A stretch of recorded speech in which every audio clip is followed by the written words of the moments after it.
Ahora vamos a ver lo que es el balance energético. ¿Cuántos ATP en total se forman en la cadena respiratoria? Todo este proceso, recordemos, se ha realizado basándonos en el ejemplo de una molécula de glucosa.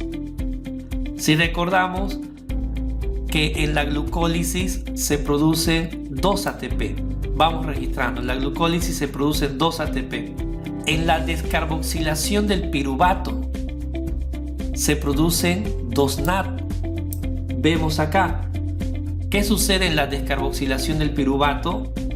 Es cuando el piruvato pasa y forma acetilcoenzima A, pero un piruvato forma un NAD y la glucosa pero no produce un piruvato. La glucosa produce 2 piruvatos o 2 ácidos pirúvicos, entonces se van a producir 2 NAD en este proceso. Así que este NAD del primer piruvato más este otro NAD del segundo piruvato es el que estamos mencionando en esta parte. Un NAD reducido, recordemos, producen 3 ATP. Entonces 2 NAD producirían 3 por 2, 6 ATP en la descarboxilación del piruvato. Continuemos. En la otra parte del ciclo, el llamado ciclo de Krebs, cada ciclo produce 3 NAD, pero como son dos ciclos que se dan por una molécula de glucosa, entonces 3 NAD más otros 3 NAD formarían 6 NAD. 6 NAD por 3 ATP serían 18 ATP que producen los NAD partiendo del ciclo de Krebs. Ahora, un ciclo del ciclo de Krebs produce un FAD y el otro ciclo produce otro FAD. Quiere decir, estaríamos formando 2 FAD en 2 ciclos del ciclo de Krebs, en 2 vueltas del ciclo de Krebs. Así que 2 FAD, un FAD produce 2 ATP, 2 FAD, ¿cuántos ATP producirían? 2 FAD producirían 4 ATP. Y el ciclo de Krebs produce directa o indirectamente, primero produce GTP y de ahí produce ATP. Se producen 2 ATP, uno por cada vuelta. Así que ¿cuánto sumaríamos hasta acá? Hasta aquí sumaríamos 2 más 6 más 18 más 4 más 3 más 2, estaría dando en total 32 moléculas de ATP. Pero recordemos, una molécula de glucosa produce entre 36 a 38 ATP. ¿Quién está faltando acá? Veamos un momento qué es lo que pasa específicamente con este caso. Con los 2 NAD que se han producido en la glucólisis. Recordemos que este no lo hemos nombrado. Estos 2 NAD reducidos que se producen en la glucólisis, él no puede ingresar a la matriz mitocondrial porque se produjo en el citosol, ¿cierto? Fue ahí donde se dio toda esta reacción de la glucólisis.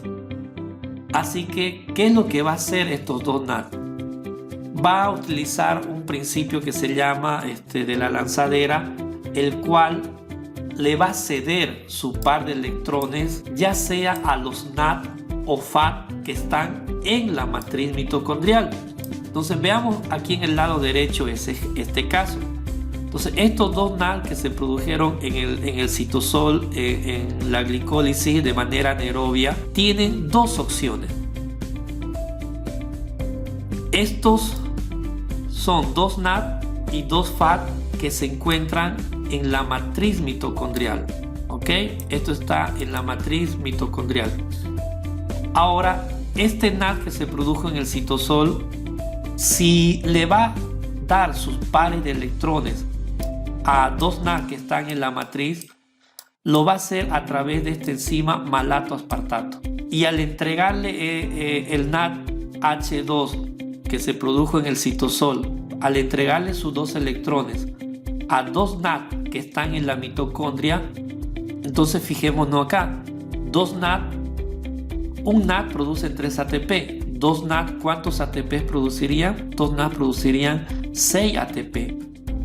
Entonces aquí se va a producir 6 ATP. ¿Cuántos tengo en total de ATP? 32. 32 más 6 serían 38. Quiere decir que cuando el NAD reducido que se produjo en la glicólisis entrega o cede sus pares de electrones a los NAD que se reducen en la matriz mitocondrial, lo hacen a través de la enzima malato-aspartato y se van a producir 6 ATP.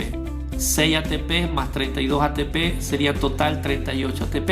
Ahora, ¿qué pasa con el FAT? El NAD reducido de la glicólisis del citosol, si le cede su par de electrones al FAT, un FAT produce 2 ATP. Entonces 2 FAT producirían 4 ATPs. 4 ATP más 32 serían 36 ATP.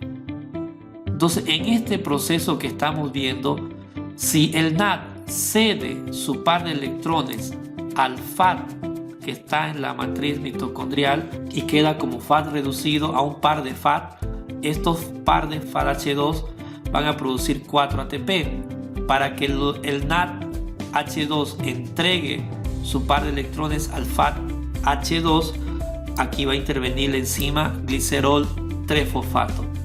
Así que el proceso de la lanzadera es el que me define si una molécula de glucosa produce 38 ATP.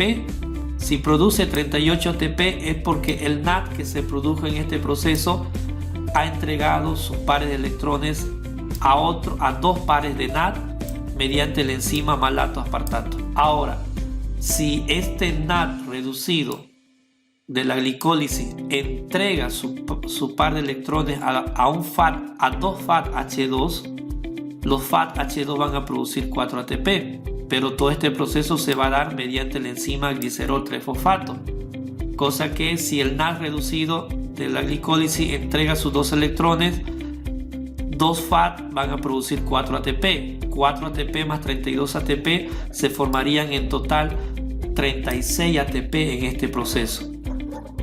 Mayormente, ¿dónde es que se da esta reacción de producir una molécula de glucosa 38 ATP? En las células del hígado, en las células del riñón, en las células del corazón, que son las que mayormente tienen más función metabólica, pues genera una molécula de glucosa tranquilamente 38 ATP. En el caso de las células que están en los músculos esqueléticos o las células que están en el cerebro, estas mayormente tienden a generar una molécula de glucosa 36 ATP. De ahí es que se dice que una molécula de glucosa produce entre 36 a 38 ATP. Y hasta aquí sería la respiración celular.